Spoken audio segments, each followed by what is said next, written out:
So on this one, to tell you about 3 very common English expressions that just do not translate into Spanish. These get asked a lot in the classroom, and in fact somebody's already asked in this group one of these 3, which I did a little explanation on. I'm going to wrap it up on this one. So 3 very common things that you cannot say in Spain because they just don't translate. The one that was asked previously was a very common English thing where you say to waiters, barmen, people working in shops, are you busy?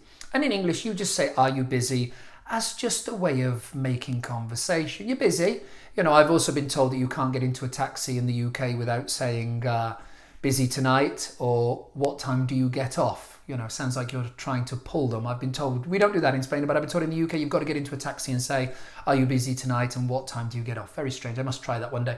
So in Spain, asking somebody if they're busy does not work like it does in English. The word for busy is ocupado. So if you say, are you busy? You would say, estás ocupado. But in Spain, that means something totally different.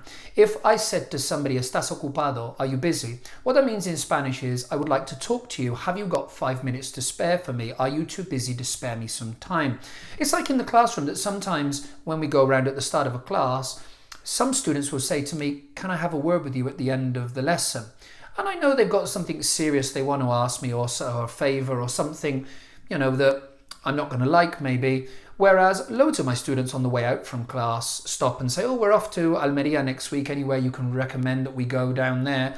But they didn't say to me, can I have a word with you at the end of the class? So asking if they can have a word, I know that it's something more serious. So in Spain, that's the same when you say to somebody, estás ocupado. So if I went into a bar and said to the waiter, estás ocupado, he'll say, no, ¿por qué? No, why? Meaning, what's the problem? It's like when my wife sends me a message and says, when you get home, we need to talk.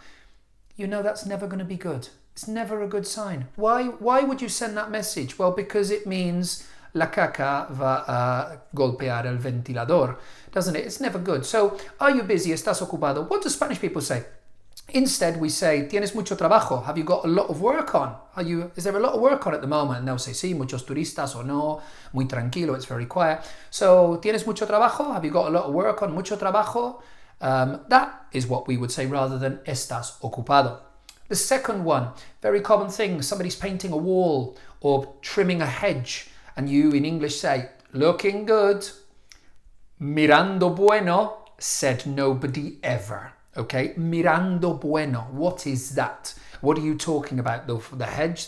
We just don't say that at all. And I'm afraid we don't have a translation that's any better. If they're painting a house, you would say muy bonito. It's looking very pretty. Muy guapo, very handsome. But you wouldn't say mirando bueno, looking good. It doesn't make any sense, and we would never say mirando bueno. I'd probably just say, oh, muy bien, or muy bonito, or que bien, how great, how wonderful, how good. But please refrain from looking good because it doesn't work. And probably the most lacked or missed one is a fantastic English expression that you have, which is, I'm looking forward to something. That doesn't exist in Spanish, and I used to get asked this a lot by the Spanish kids when I worked in the school. They'd say, are you looking forward to your summer holidays? And the Spaniard would go, ¿qué? Because in Spanish, translating looking forward, mirando enfrente. Estás mirando enfrente. I can't look behind myself. I ain't got eyes in the back of my head. That was my mother. So we don't have a looking forward to at all. It makes no sense. I have to explain what it means to a Spaniard. When you're looking forward to something is that you can't wait. So our Spanish would be, no puedo esperar para mis vacaciones. I can't wait for my holidays.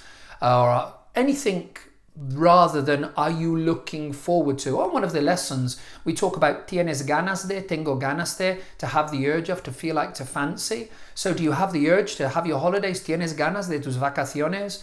Or no puedes esperar las vacaciones? Or qué bien, how great, tienes vacaciones pronto. How great, you've got holidays soon. But I'm afraid there is nothing better for looking forward to. So I'm looking forward to my mother coming out on holiday.